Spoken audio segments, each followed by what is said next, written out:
After studying this module, you shall be able to 1. Understand the workings of a group and the functions they perform. 2. Know about the individual standing in a group and how it influences group behavior. 3. Identify various stages of group development. 4. Have a clear understanding of how the group properties affect both the individuals and the group and in turn the organization. A group can be defined as two or more individuals interacting and interdependent who have come together to achieve particular objectives. In other words, a group consists of two or more people who, firstly, interact with one another, secondly, perceive themselves as a group, and thirdly, are interdependent. Individuals join group or are assigned to groups to accomplish various purposes. If the group is formed by a manager to help the organization accomplish its goals, then it qualifies as a formal work group. Formal work groups typically wear such labels as work, group, team, committee, or task force. Formal groups fulfill two basic functions: organizational and individual. An informal group exists when the members' overriding purpose of getting together is friendship or common interest. Although formal and informal groups often overlap, such a term of corporate auditors heading for a tennis court after work, some employees are not friends with their co-workers. The desirability of overlapping formal and informal groups is problematic. Some managers firmly believe that personal friendship fosters productive teamwork on the job, while others view such group formation as a serious threat to productivity. Both situations are common, and it is the manager's job to strike a workable balance based on the maturity and goals of the people involved. A group can be defined as two or more individuals interacting and interdependent who have come together to achieve particular objectives. In other words, a group consists of two or more people who interact with one another, perceives themselves as a group, and are interdependent. Individuals join groups or are assigned to groups to accomplish various purposes. If the group is formed by a manager to help the organization accomplish its goals, then it qualifies as a formal work group. Formal work groups typically wear such labels as work group, team, committee, or task force. Formal groups fulfill two basic functions: organizational and individual. These functions have been described in figure. An informal work group exists when the members' overriding purpose of getting together is friendship or common interest. Although formal and informal groups often overlap, such as a team of corporate auditors heading for the tennis courts after work, some employees are not friends with their co-workers. The desirability of overlapping formal and informal groups is problematic. Some managers firmly believe personal friendship fosters productive teamwork on the job, while others view such group formation as a serious threat to productivity. Both situations are common, and it is the manager's job to strike a workable balance based on the maturity and goals of the people involved. Work groups can be classified further into command, task, interest, or friendship groups. Command and task groups are bound by organizational functions, while interest and friendship groups serve individual functions. Command group. It is composed of those people who report directly to a given manager. Task group. Those individuals that are working together to complete a job task form a task group. They may not have an immediate superior and can cross command relationships. In this manner, every command group is a task group. But due to a lack of an immediate hierarchical superior, a task group may not be a command group. Interest group, a united body formed to further the common interest shared by its constituents. In other words, the aim is to attain specific objective with which each individual of a group is concerned. Friendship group. Groups formed because the individual members have one or more common characteristics which frequently extend outside the work situation. Social identity theory may be able to explain the strong affiliation group members feel towards their group. As per the theory, people have emotional reactions to the failures and successes of their group because their self esteem gets tied to the performance of the group.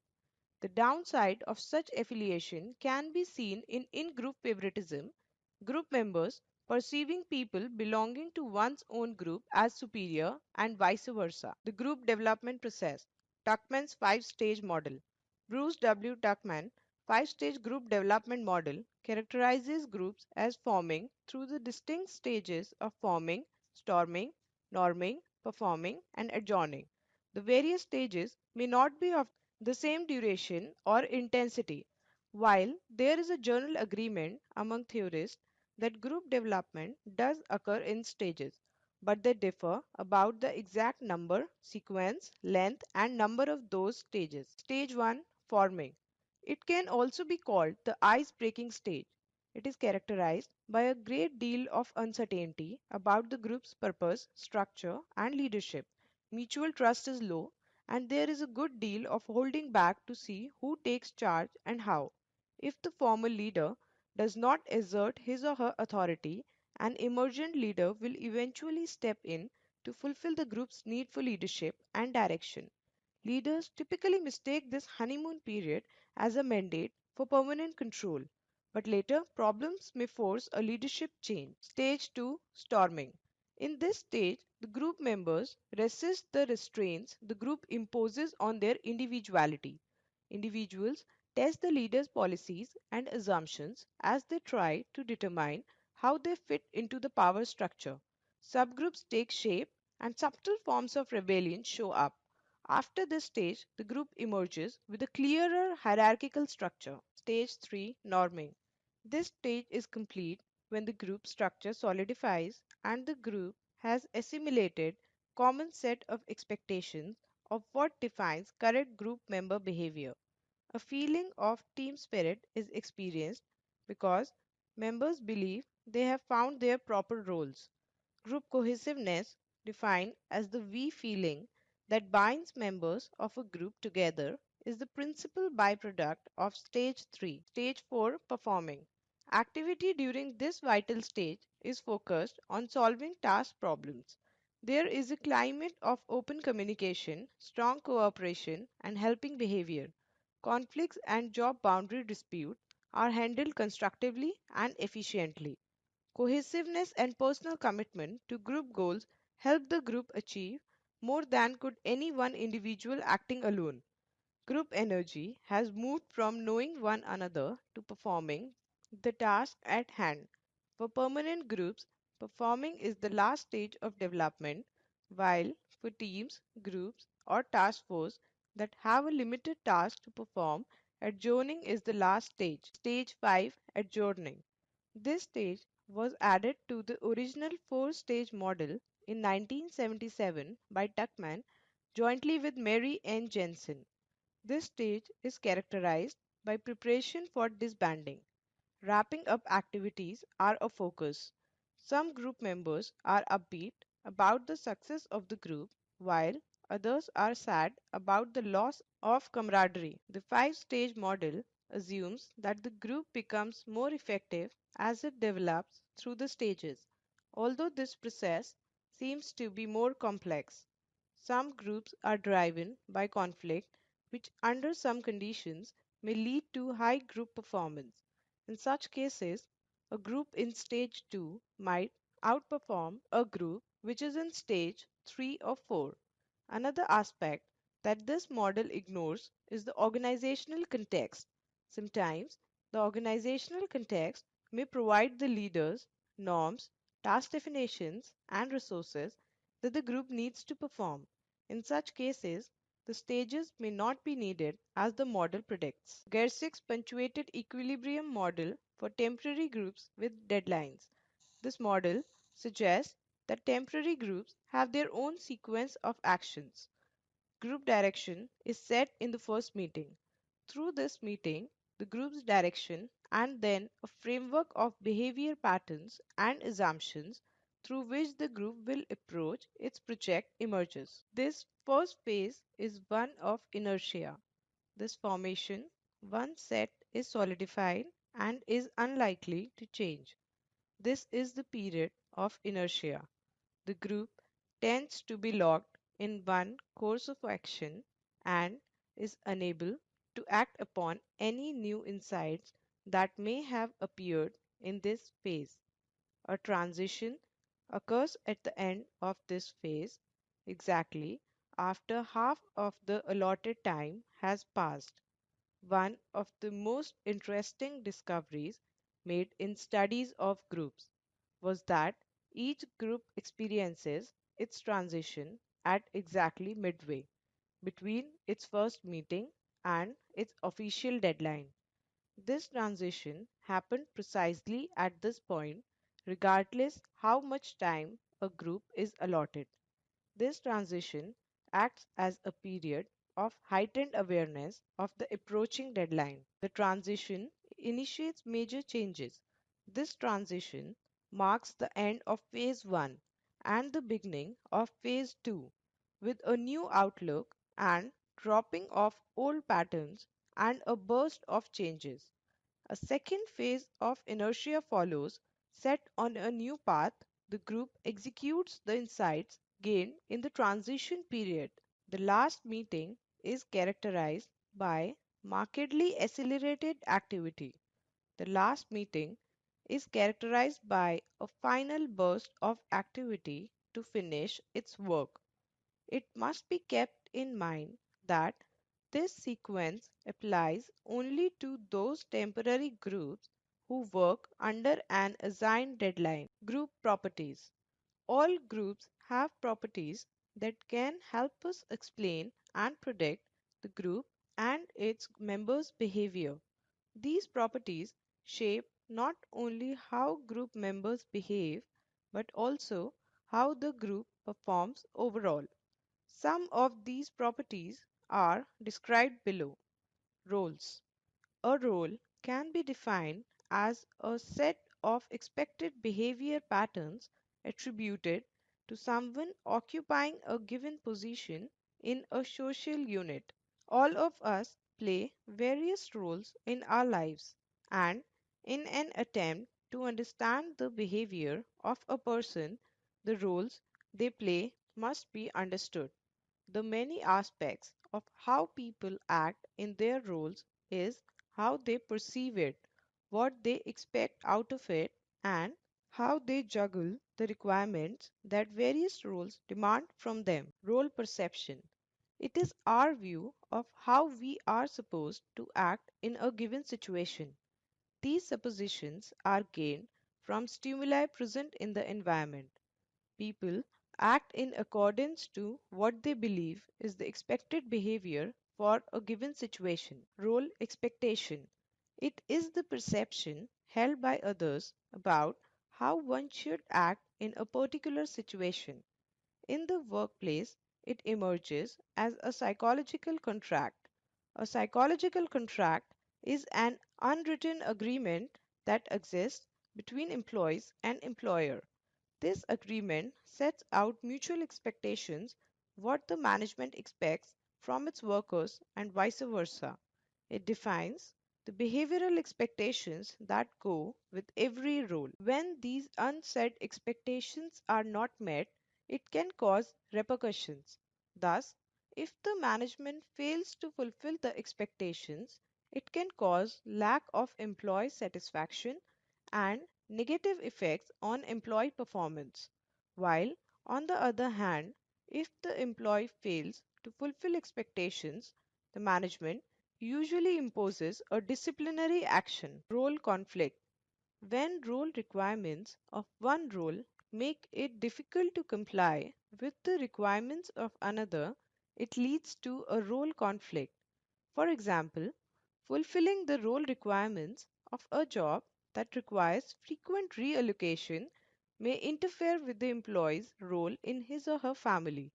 Most employees are simultaneously in occupations, work groups, divisions, and demographic groups And these different identities can come into conflict when the expectations of one identity conflict with the expectations of another.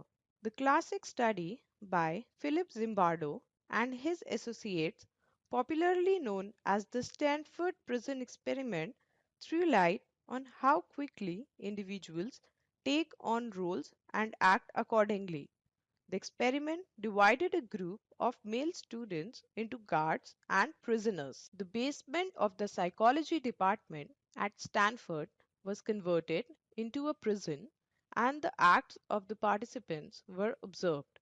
During the experiment, not only did the participants assume the roles assigned to them, but also the experimenters took up the roles to an extent. Thus, we can clearly see how role perceptions and role expectations shape the behavior of individuals.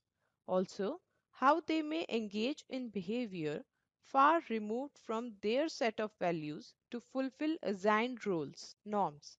Norms are acceptable standards of behavior shared by their members that express what they ought and ought not to do under certain circumstances. When agreed and accepted by the group, norms influence members' behavior with a minimum of external controls. Different groups, communities, and societies have different norms, but they all have them. In a workspace, the most common norm is a performance norm, which provides explicit cues about how hard members should work, what the levels of output should be, how to get the job done, what level of tardiness is appropriate, and the like. These norms are extremely powerful in affecting an individual's performance. They are capable of significantly modifying a performance prediction based solely on ability and level of personal motivation. Other kinds of norms include appearance norms that dictate dress codes and unsaid norms about when to look busy, social arrangement norms, norms that dictate behavior like formation of friendships on and off the job, lunch appointments, and so on, and resource allocation norms, assignment of difficult jobs, distribution of resources like pay or equipment. Classical Hawthorne studies have helped us gain insight into group behavior and what group members valued and how this affected their performance. Conformity plays an important role in how individuals view norms and to what extent they follow them. It appears that they conform to the important groups to which they belong or hope to belong. These important groups are reference groups in which a person is aware of other members and feels group members are significant to him or her. The classic experiment in conformity by Solomon Asch can help throw light on how groups influence individual behavior and to what extent they may conform to them. Deviant workspace behavior, also known as antisocial behavior or workspace incivility, is voluntary behavior that violates significant organizational norms and, in doing so, threatens the well being of the organization or its members. The typology of deviant workspace behavior is depicted in figure. Status. Status can be defined as a socially defined position or rank given to groups or group members by others. They exist in all societies. Every group, regardless of its size, develops roles to differentiate group members. Status can act like a strong motivator when what one perceives to be their status is different from what their group perceives their status to be. A status can be determined by one of three sources as laid down by the status characteristic theory: the power a person wields over others, a person's ability to contribute to a group's goals, An individual's personal characteristics. To what extent a group members follow norms can be defined by the status they hold. Often members who hold higher status enjoy more freedom to deviate from norms. People in high status jobs have specially negative reactions to social pressures exerted by people on low status jobs. High status people are also better able to resist conformity pressures than their lower status peers. High status people also tend to be more assertive group members. Status differentials also tend to inhibit diversity of ideas as the low status group members participate in discussions less actively. For status to be effectively accepted, the status has to be perceived as reasonable. Thus, if for example, when an employee is promoted because of their contribution to the sales of the company, this will be perceived as equitable. Although, if the promotion happened because of their relationship with a member of the board, will be seen as unjust. Perceived inequity creates disequilibrium. Size. The effect that group size has on group performance is varied. It can be different for different aspects of performance. For example, evidence indicates that smaller groups are faster at completing tasks than larger ones, and that individuals perform better in smaller groups than in larger ones. Although, when problem solving is concerned, larger groups are better than smaller ones.